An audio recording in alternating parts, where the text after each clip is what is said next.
Y ahora sí. Pucha, qué lata. Bueno, vamos a seguir. Eh, bueno, lo que les comentaba, cuando vemos, ¿no es cierto?, estas variables clásicas de segmentación, yo lo que les insisto es que son variables para mercados de productos de consumo masivo, mercados tradicionales. Pero hay miles de otras variables que no están contenidas acá. ¿Qué quiero decir con esto? Que en la medida que tú, por ejemplo, empiezas a tener expertise dentro de un mercado y dentro de un producto, tú mismo empiezas a buscar distintas variables de segmentación que a ti son importantes, ¿ya? Y que son distintas a estas que están acá, ¿ya? Por ejemplo, si yo quisiera, no sé, segmentar por la adquisición de camiones, a lo mejor una variable de segmentación va a ser la capacidad de la tolva que tiene, ¿no es cierto?, ese camión. A lo mejor va a ser importante la cantidad de ejes que tiene ese camión porque acepta o resiste más cantidad de kilos. Entonces, dependiendo, ¿no es cierto?, del producto que estemos hablando, uno, con la experiencia que va teniendo, va sacando sus propias variables de segmentación. Si ustedes se fijan en estas variables que tenemos acá, hay unas que están con unos tickets verdes y otros con unos cruces rojos. No significa que unas sean mejor y otras peor. Lo que quise mostrar ahí es lo siguiente. Es que, voy a cerrar acá. Eh, aguánteme un poquito.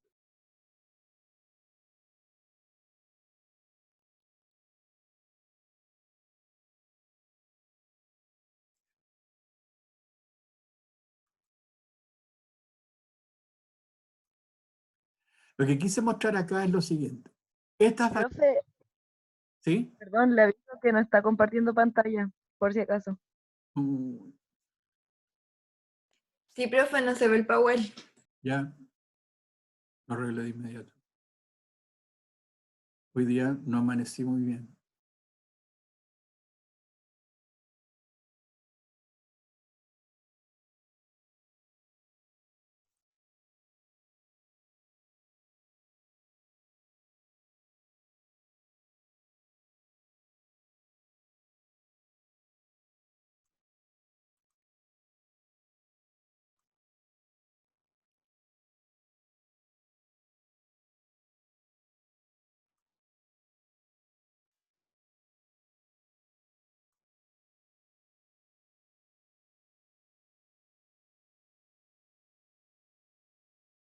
Voy a pasar la clase tratando de...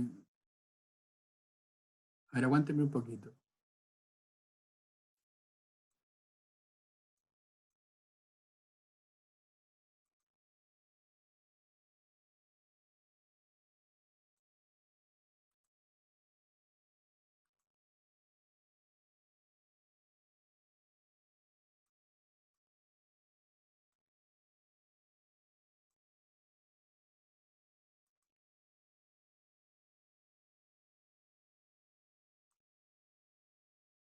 ¿Ahí se ve, chicos? No, yo no la veo, profe. Ahora sí. No, pero no se ve. ¿Ahora sí? Ahora Ahora sí, sí. profe. Ok. Ya. Bueno, todo de nuevo. Yo les comentaba que estas variables que están acá, estas que están con estas flechitas, estos signos de positivos, digamos, verde, que hablan, ¿no es cierto?, de las variables geográficas y demográficas, esas son variables fáciles de obtener. Si ustedes se manejan bien, por ejemplo, manejando Excel, tú podrías, ¿no es cierto?, sacar todas estas variables de las tablas, ¿no es cierto?, que tiene el INE, y tú mismo, ¿no es cierto?, rápidamente, ¿no es cierto?, hacer los cruces de estas variables y determinar segmentos de mercado.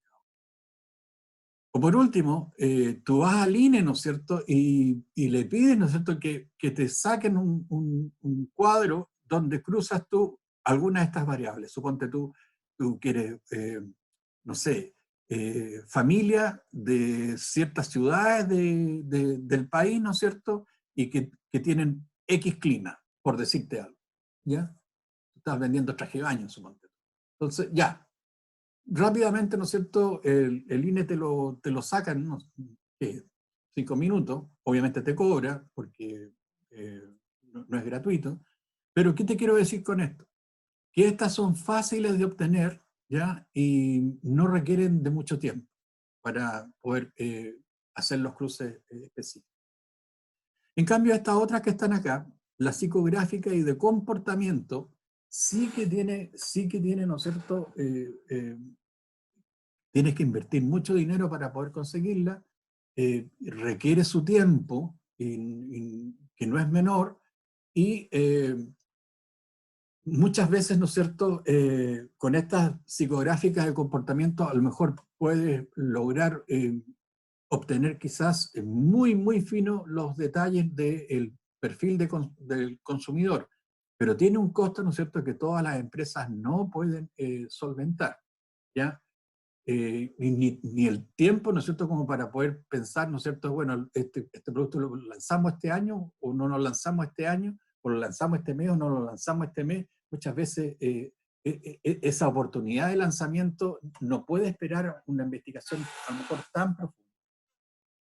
Por ejemplo, yo me recuerdo que cuando hice mi curso de investigación de mercado en el posgrado, el curso era de la siguiente manera, era bien extraño. No te pasaban materia. Se suponía que tú más o menos te manejabas en el asunto y ¿qué es lo que te traían? Te traían problemas.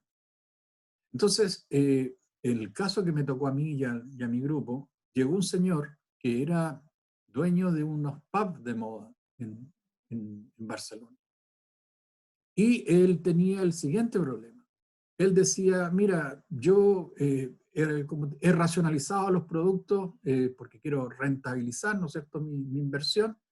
Y en estos pubs lo único que vendo yo es cerveza y, digamos, los sándwiches. Tienen otro nombre en España, pero digamos sándwich. Eso le vendo. Y es para la juventud, principalmente. No pretendo otros segmentos de mercado. Pero mi problema está en que en los distintos puntos que tengo, en los distintos pubs que tengo, porque era como una especie de franquicia, en algunos me falta elementos, por ejemplo, para hacer los sándwiches, en otros me falta cerveza, en otros me sobra cerveza, en otros me sobra sándwich.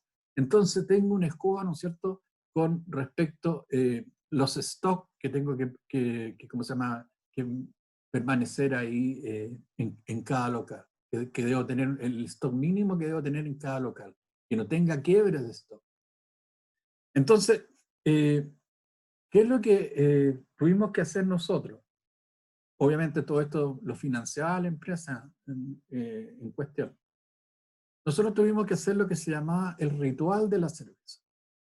¿Y en qué iba este ritual? Que tiene que ver, ¿no es cierto?, con esta variable de comportamiento. Y nosotros veíamos, por ejemplo, que si juntaban varones jóvenes, lo único que se consumía era cerveza era chupar, muy poco sándwich, ¿ya? En cambio, si iban chicas, estoy hablando de hombres, de varones solos y chicas solas, las chicas siempre compartían con algún sándwichito, con alguna cosa para picar, etcétera, etcétera. Cuando iban hombres y mujeres, también había un consumo promedio X. Cuando iba un señor mayor, ¿no es cierto?, con una chica joven. Cuando iba una señora mayor con un chico joven. Y así, todas las combinaciones que podían existir dentro de las mesas tenían como un promedio, ¿no es cierto?, de consumo. Y como este pub,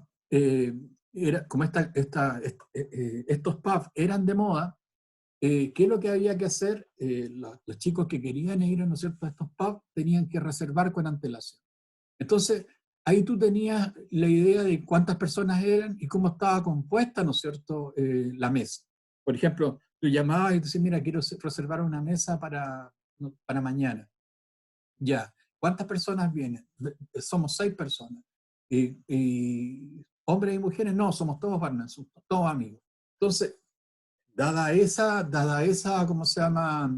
Mesa, tú ya sabías el consumo promedio, ¿no es cierto?, que tenían los varones jóvenes, ¿no es cierto?, solos, ¿ya? Y de esa manera se empezó a proyectar el stock que tenía que tener, ¿no es cierto?, en cada local. Y se solucionó el problema.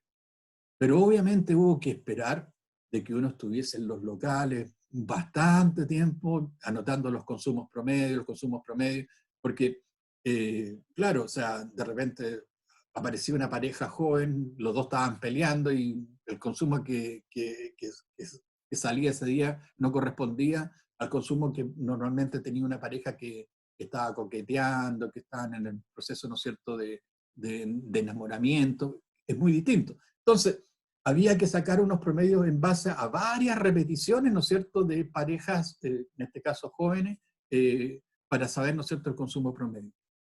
Y de esa manera, ¿no es cierto?, se solucionó el problema. Pero a eso me refiero con esto que está acá. En el caso de la psicográfica y de comportamiento, yo tengo que hacer un estudio especial. Normalmente, ¿no es cierto?, lo encargo a una empresa de investigación de mercado, no lo hago yo, ¿ya?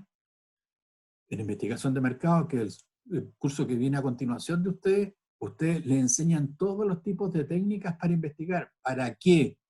Para cuando ustedes estén en la empresa y la empresa de investigación de mercado les llegue con alguna proposición, no les llegue con cualquier cosa, porque ustedes van a saber, ¿no es cierto?, cuál es la técnica adecuada y qué es lo que debería exigirle como mínimo en calidad a esta agencia de investigación de mercado.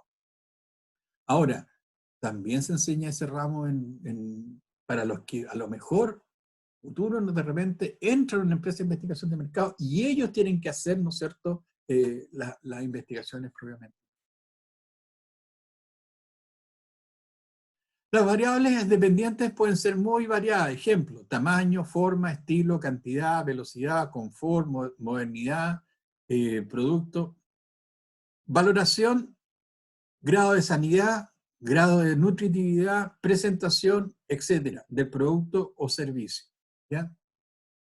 Como te digo, a lo mejor hay mamás que al niño pequeñito, ¿no es cierto?, no les da lo mismo comprarle un helado que es solamente hielo y saborizante, porque desde el punto de vista nutritivo a lo mejor eso no le sirve mucho. Ella va a exigir a lo mejor o va a querer, más que exigir, va a querer, ¿no es cierto?, un helado para el niño que contenga leche o algún tipo de nutritividad para estar ella más tranquila. Ejemplo, hipótesis del helado. Y aquí estoy trabajando esto con la clasificación socioeconómica antigua. Todavía hay muchas empresas que trabajan con esta clasificación porque todavía no han cambiado sus bases de datos. Hipótesis 1. A distinto nivel socioeconómico, variable independiente,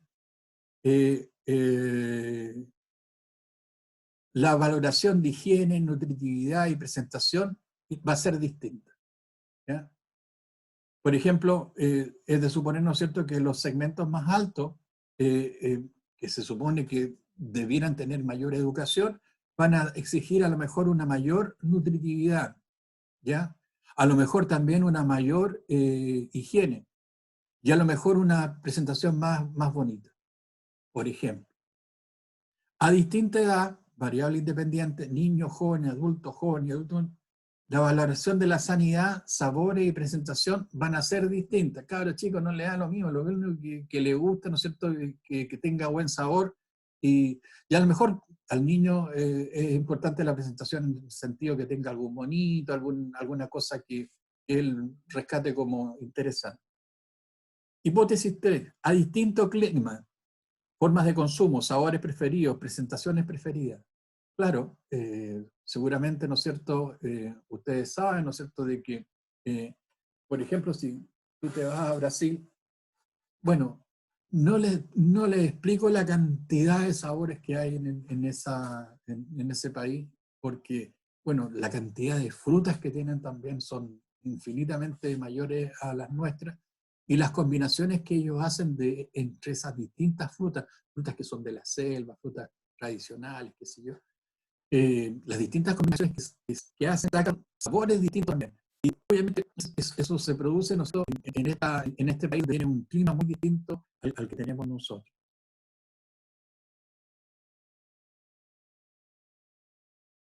En primer lugar, identificamos el mercado total que existe para nuestro producto y lo segmentamos y dividimos en diferentes submercados homogéneos, compuestos por consumidores con características similares, con el fin de poder realizar un mejor análisis. Para hacer esta segmentación podemos usar muchas variables, por ejemplo, la ubicación, el rango de edad, el género, el nivel socioeconómico, el estilo de vida, el comportamiento de compra, etc. Ejemplo del perfil de mercado. Hay a lo mejor un segmento que no es muy preocupado de la higiene, la nutrición, y esa presentación que simula el juego, que interesa a los sobrevivientes, consume en cualquier lugar, algo preocupado que interesa una presentación fuerte, consume en cualquier lugar, preocupado ¿no es cierto? De la higiene, nutrición, consumen preferentemente los lugares ad hoc, prefieren sabores tradicionales, muy preocupados de la higiene, nutrición, nivel de grado de sanidad, consumen lugares ad hoc normalmente y prefieren helados que no tengan azúcar, ¿ya? Seguramente, ¿no es cierto?, van a haber segmentos de mercado grandes como estos, ¿ya?, a los cuales, ¿no es cierto?, podríamos entregar productos que obviamente tengan ¿cómo te dijera?, un desarrollo distinto, ¿ya? Para estos que están aquí, probablemente, ¿no es cierto?, el costo de ese helado va a ser mucho más alto que este que está acá, ¿ya? El que no es muy preocupado de la higiene, nutribilidad, etcétera, etcétera, ¿ya?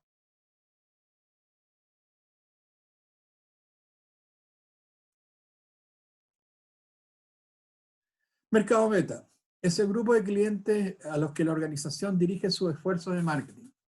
La selección se precisa de la identificación del mercado es característica esencial para el desarrollo del marketing efectivo. Vamos a meternos inmediatamente. Criterios de una segmentación eficaz. Esto es lo importante. Con los ayudantes seguramente van a tener que hacer estos perfiles de mercado. Yo para la próxima clase voy a ocupar la pizarra porque explicarle esto sí verbalmente es un poco engorroso. Pero la segmentación para que sea eficaz tiene que tener ciertas condiciones. Que sea medible, ¿ya? Que sea posible medir el tamaño, el poder de compra y las características de los segmentos, ¿ya? Lo que planteamos anteriormente. Si yo voy a desarrollar gafas para Lola, un gran porcentaje de las Lolas que quiero abarcar les interese el producto que yo estoy desarrollando. A lo mejor me interesaría también que si bien no son tantas, pero tienen la particularidad de que de repente quieren tener unos color blanco, ¿no es cierto?, para ir a la playa, y a lo mejor quieren tener unas gafas ya más oscuritas, ¿no es cierto?, para estar en Santiago. Y la frecuencia de compra en ese caso variaría.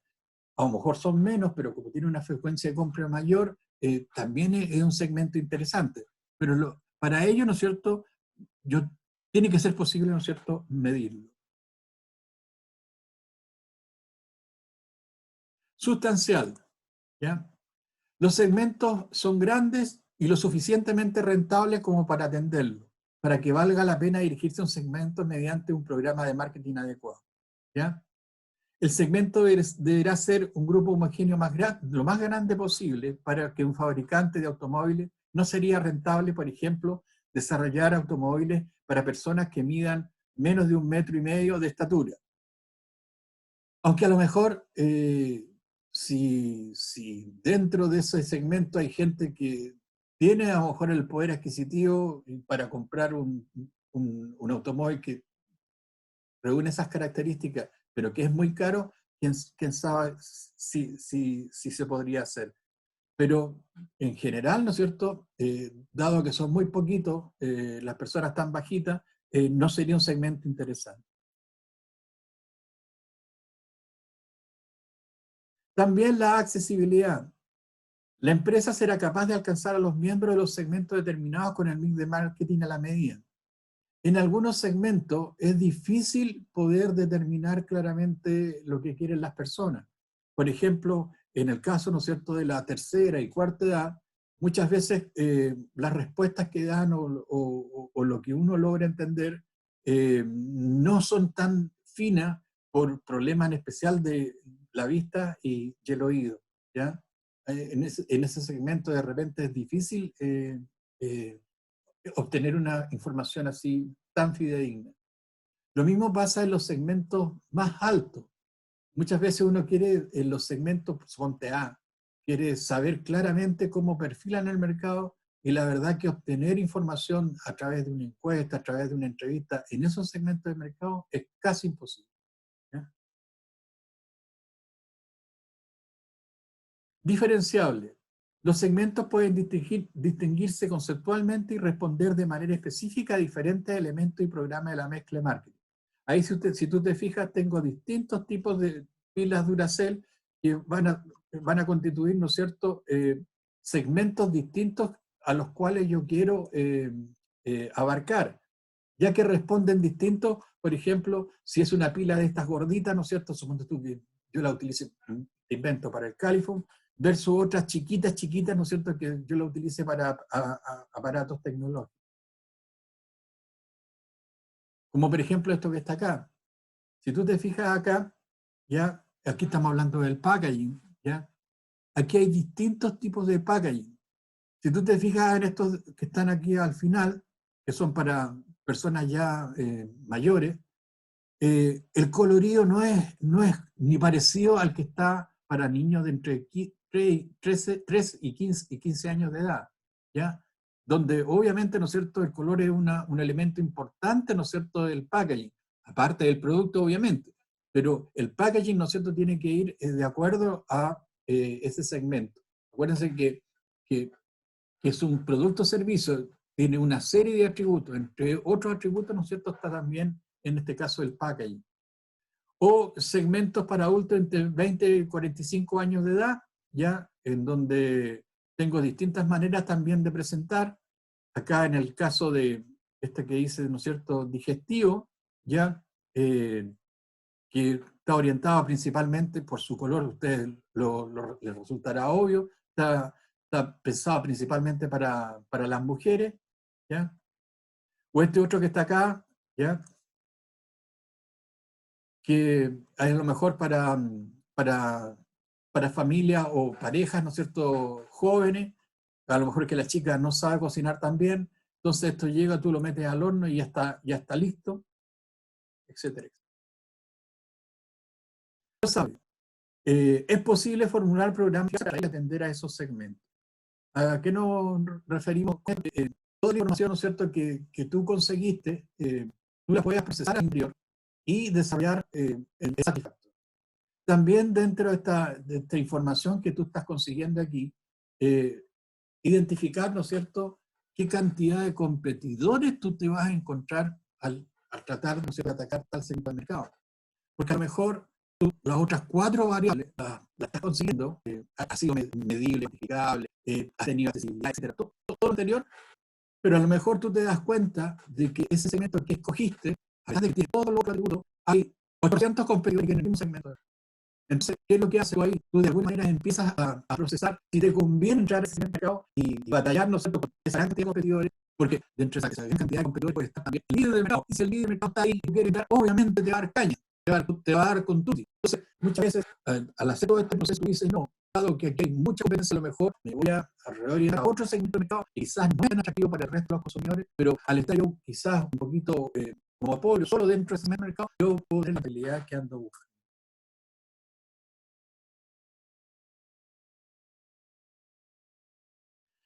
Hoy, después ¿cómo se llama? Que tú escogiste, ¿no es cierto?, los segmentos, perdón, después de que tú hiciste el perfil de mercado, donde colocaste todos los segmentos de mercado que pueden existir, con los cruces, entre paréntesis, esto lo van a ver en la ayudantina, y lo vamos a ver el miércoles, voy a tener que utilizar el pizarrón, porque si no, no se va a entender nada. Cuando tú tienes ya el perfil de mercado, imagínense ustedes que es una matriz de doble entrada, y en esa doble entrada tú vas a colocar todas las variables de segmentación que utilizas, ¿ya? Y en ese cruce de todas las variables de segmentación que tú utilizaste, te van a salir distintos segmentos, ¿ya? Cada uno de esos segmentos obviamente tiene un atractivo distinto. Una vez que tú tengas perfilado esos segmentos, ¿qué es lo que vas a hacer tú? Vas a ver cómo vas a cubrir esos segmentos. Y puede ser de una manera indiferenciada, estas son las tres clásicas, de una manera indiferenciada. ¿Qué significa eso? Y no te va a importar las intensidades de las necesidades que existan en los distintos segmentos. Tú vas a vender al voleo, vas a vender un producto, suponte tú, eh, normal, quizás con muy bajo precio, que compren, ¿no es cierto?, a eso le vende. O va a haber, por ejemplo, una estrategia concentrada. Yo me voy a concentrar, ¿no es cierto?, en cierto segmento o segmentos de mercado y les voy a entregar, ¿no es cierto?, ese producto específico que ellos me están pidiendo y que otros segmentos no requieren. O diferenciada. Y aquí yo tomo en cuenta, ¿no es cierto?, si tú te fijas que son diferentes colores, ahí yo tomo en cuenta las intensidades de la necesidad. Ahí yo voy a desarrollar, ¿no es cierto?, productos distintos para estos distintos segmentos de mercado. Por eso que se llama diferenciada, porque yo diferencio entre las intensidades de la necesidad que existen dentro de este mercado, ¿ya? Y habrá un grupo de chicas, ¿no es cierto?, y quieren, ¿no es cierto?, unas gafas muy oscuras, que no se le vean ni se visualicen los ojos, y que le cubren todo el contorno de la cara, que ni por los lados le entre luminosidad. Habrá otras chicas que querrán, ¿no es cierto?, unas gafas que no sean tan oscuras, que vayan de acuerdo, ¿no es cierto?, con la moda que hay, que en ese momento, etcétera, etcétera. Yo voy a diferenciar según la intensidad de la necesidad. También existen otras estrategias de cobertura del mercado, como por ejemplo, aquí de alguna manera nos repetimos, por ejemplo, concentrada en un solo segmento de mercado. Aquí nos especializamos en productos, que quiero decir, a los distintos segmentos les voy ofreciendo, ¿no es cierto?, un producto distinto. Aquí nos especializamos en mercado. A este mercado, ¿no es cierto?, es susceptible de entregarle todas estas variaciones. Aquí, especialización selectiva, yo voy a ir a este mercado con este producto, a este otro mercado con este otro producto, y a este mercado 3 con ese producto, ¿ya? O de cobertura total, como señalaba anteriormente, quizás con un precio bajo a todo el mercado. Bien, chicos, no sé qué hora es. Tengo que cortar ya. Llegó un comunicado del rector que ya no sé qué entender, porque voy a dejar de compartir. Porque en ese se señala, ¿no es cierto?, de que las clases no pueden ser más de 45 minutos. Obviamente yo no me puedo desentender de eso, pero ¿qué es lo que yo voy a hacer? Yo voy a subirle o voy a compartirle las direcciones de varios cápsulas de marketing donde hay cosas que yo creo que sí o sí tienen que saber, ¿ya? Entonces, para compensar el tiempo que no tenemos de clase, o sea, pasar toda la materia con tan poco tiempo, yo lo veo complicado. Pero tampoco quiero irme en contra de las direcciones que hay de la Casa Central. Esto fue hablado, ¿no es cierto?, con los alumnos. Los alumnos hicieron el reclamo, ¿no es cierto?, pongo yo, a la Casa Central, que era insufrible, ¿no es cierto?, estar una hora mirando el computador, pasar y pasar slide, y que lo que se consideraba sano desde el punto de vista psicológico no eran más de 45 minutos. Aun cuando se saltaran clases de finanzas, de marketing, recursos humanos, lo que sea, aunque variaran los temas, la gente consideraba que era muy cansador estar una hora. yo estoy de acuerdo en eso. A mí me cansa, por ejemplo, yo hoy día tengo 4 cursos, y 4 cursos donde yo estoy mirando el computador, yo no veo caras, no veo nada. Entonces, estar mirando, estar en 4 cursos seguidos, viendo el computador, es terriblemente cansado. Entonces, vamos a hacer eso. Yo les voy a colocar unas cápsulas que he hecho para otros lados, y con eso, de alguna manera, vamos a compensar los minutos que no tenemos. ¿Ok? ¿Están de acuerdo, Fabián? Fabián. Daniela, ¿está de acuerdo? Daniela Díaz. Sí, profe. Ornella Lassen. Ornella. Sí, profesor, estoy de acuerdo. Sí, porque no me queda otra alternativa. No me queda otra alternativa, paisanita. No sé cómo hacerlo, ¿ya? Y semestre corto, horario restringido, no sé, va a salir todo a presión. Obviamente, este viernes no creo que nos permitan hacer ayudantías, porque se supone que van a hacer sándwich, pero no sé qué irá a pasar. Pero el miércoles les confirmo, ¿ya? Hoy día no andaba con el biorritmo muy bueno porque, no sé, estoy desesperado por salir a la playa, salir a caminar, y estoy aquí enclaustrado igual que ustedes. Bueno, chicos, voy a dejar de grabar entonces lo que pude